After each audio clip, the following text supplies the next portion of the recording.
Manipulasyon ng pakikipag-ugnayan pagbili ng mga like, komento, o follower. Mababang kalidad o hindi tunay na nilalaman na kaliligaw, spammy, o clickbait na nilalaman. Mga update sa patakaran minsan, ang mga pagbabago sa mga patakaran sa monetisasyon ng Facebook ay nakakaapekto sa pagiging karapat-dapat. Paano ito ayusin? Isa, suriin ang kalidad ng iyong pahina. Pumunta sa Facebook Business Suite mas mahigit kalidad ng pahina upang makita kung may mga paglabag. Dalawa, apela ang desisyon. Kung sa tingin mo ay hindi patas ang paghihigpit, magsumit ng apela sa pamamagitan ng Monetization Manager sa Creator Studio. Tatlo, suriin ang mga patakaran sa monetisasyon ng Facebook.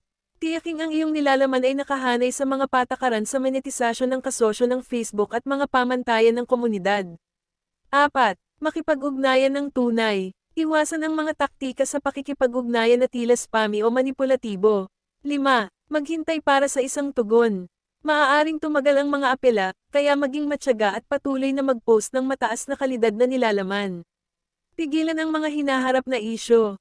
Regular na suriin ang kalidad ng pahina at mga update ng Business Health Center. Manatili sa orihinal, nakakangganyo, at sumusunod sa patakaran na nilalaman. Iwasan ang paggamit ng musika, larawan, o video na may copyright nang walang pahintulot. Ang iyong pahina ay nawalan ng access sa mga tools sa monetisasyon sa Facebook. Narito ang gagawin. Kung nakatanggap ka ng nakakatakot na notification na nawalan ng access sa mga tools sa monetisasyon ng iyong pahina sa Facebook, huwag magpanik.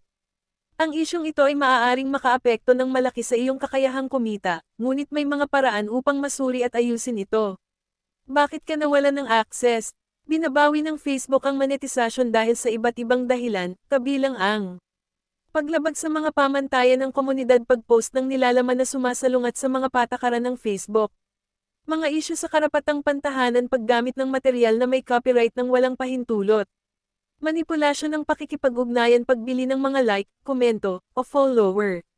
Mababang kalidad o hindi tunay na nilalaman na kaliligaw, spammy, o clickbait na nilalaman. Mga update sa patakaran minsan, ang mga pagbabago sa mga patakaran sa monetisasyon ng Facebook ay nakakaapekto sa pagiging karapat-dapat. Paano ito ayusin? Isa, suriin ang kalidad ng iyong pahina. Pumunta sa Facebook Business Suite mas mahigit kalidad ng pahina upang makita kung may mga paglabag. Dalawa, apela ang desisyon. Kung sa tingin mo ay hindi patas ang paghihigpit, magsumit ng apela sa pamamagitan ng Monetization Manager sa Creator Studio. Tatlo, suriin ang mga patakaran sa monetisasyon ng Facebook. Tiyaking ang iyong nilalaman ay nakahanay sa mga patakaran sa monetisasyon ng kasosyo ng Facebook at mga